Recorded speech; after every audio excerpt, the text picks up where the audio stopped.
Welcome back. Retro Horror Movie Reviews here. I've got a new film that came out just recently, 2018's The Strangers Pray at Night. This was a film directed by Johannes Roberts, who did 47 Meters Below. And I actually liked 47 Meters Below. I thought it was a very tense movie, well constructed. Uh, and I was interested in seeing The Strangers Pray at Night, no doubt about it. I was not particularly a fan of The Strangers 2008 film. I think The Strangers 2008 was well acted. I thought Liv Tyler did an excellent job. That's one of those films where I think the build up was better than the payoff. I really enjoyed the build up to that film. The first, say, 45 minutes to an hour of the film that was really enjoyable. I just didn't care for the payoff, and I got to thinking about it as it pertains to the new film, because I think this film is simply a reboot of the 2008 film, and it's more slasher driven than Home Invasion. It's the same story. It's the exact same story.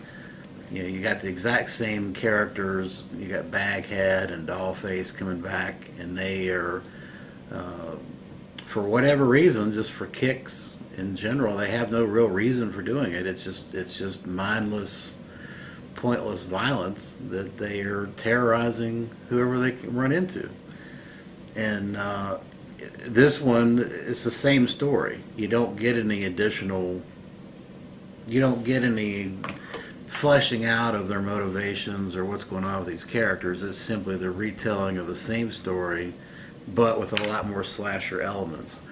And I think I would have enjoyed it a lot. I guess I went into this film expecting, okay, this is a Strangers sequel, so maybe now we're going to find out what's driving these people, what their motivation is, some of the backstory, and kind of take the first film and propel it to some different direction. But that's not what we got. We just simply got the first story retold as and added with some slasher elements. Now the slasher elements in it were good. In fact, some of it was downright. The pool scene, the pool kill scene, is worth going to see the movie by itself. That was a very, very intense scene, very impressive, very realistically shot. But besides that, okay, you have one iconic kill in the film. That's really not a whole lot to suggest going to see this movie. And I got to thinking about it. The acting is not as good in this one as the first film.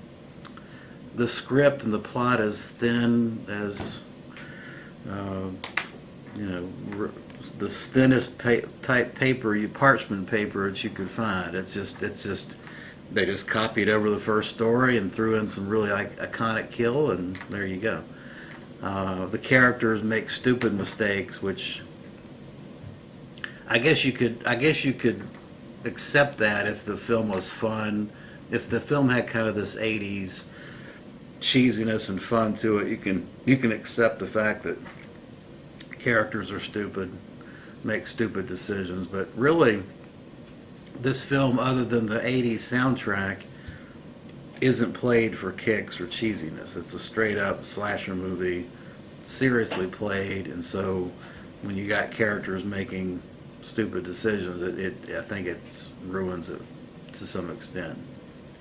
Uh, and I guess I'm overanalyzing this a little bit. It's not a bad film. It's an okay film. It's sort of a pointless film, though. I mean, what's the point of rehashing the first film and throwing in a couple of extra slasher kill scenes? I mean, that's it.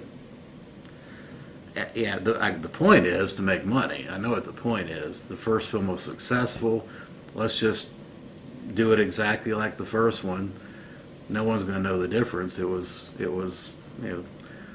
almost, well, it was 10 years ago that it came out. So let's just do it again for a new audience, a younger audience, and cash in. The other thing about this, I would say, uh,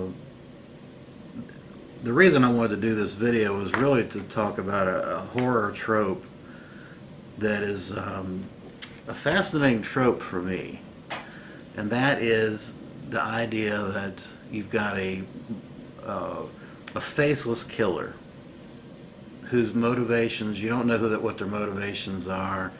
You really don't know anything about them. And sometimes that works and sometimes it doesn't. And I'm fascinated about why that is, at least for me. I'm talking about me personally. So I'll give you two examples of extremes and then tie it to this film. The extreme example of where the motiveless killer, the faceless killer, working to perfection, what I would say Black Christmas. You know, we know the name of Billy. We see snippets of pieces of Billy, like his eyes, but we really don't know what Billy's about or why he's doing this, why he's killing people. It works beautifully. We don't need to know. It's just a beautifully shot proto-slasher film. It's an awesome piece of work. Great building of tension. All right, so contrast that with 1981's Final Exam. Now you've got a mindless, motiveless killer. We have no idea why he's executing on these kills, but that movie's really bad. It's got some charm simply because of the nostalgia of the 80s, but it's really a bad ripoff of Halloween.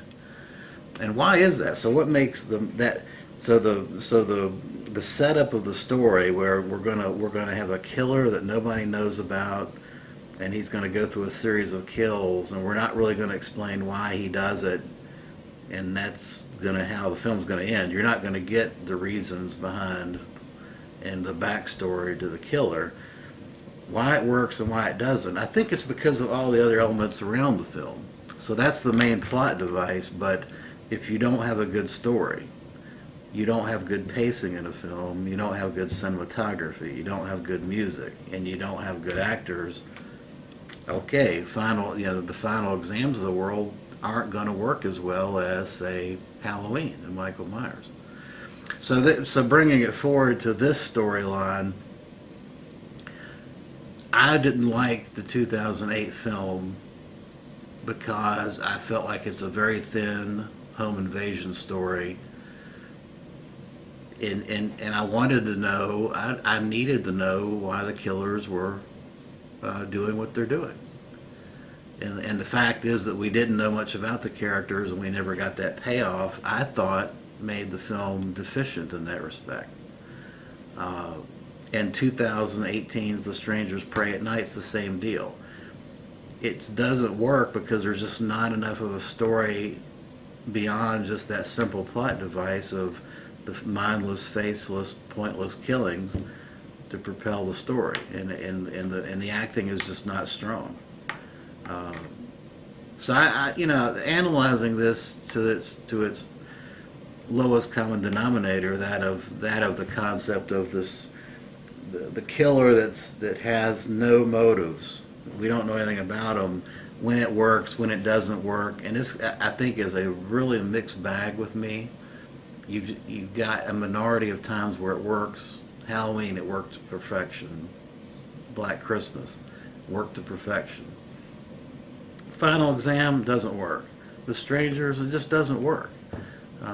So I just, I would be interested in hearing other people's opinion about that horror trope, when it works, when it doesn't work, and maybe why for you that is the case. So that's my thought about The Strangers Pray at Night 2018.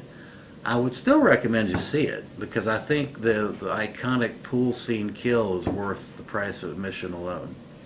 But don't go expecting the original 2008 storyline to be entirely fleshed out. It's the same story with one iconic kill. That'll do it, and I appreciate you watching. Feel free to leave comments. Thanks.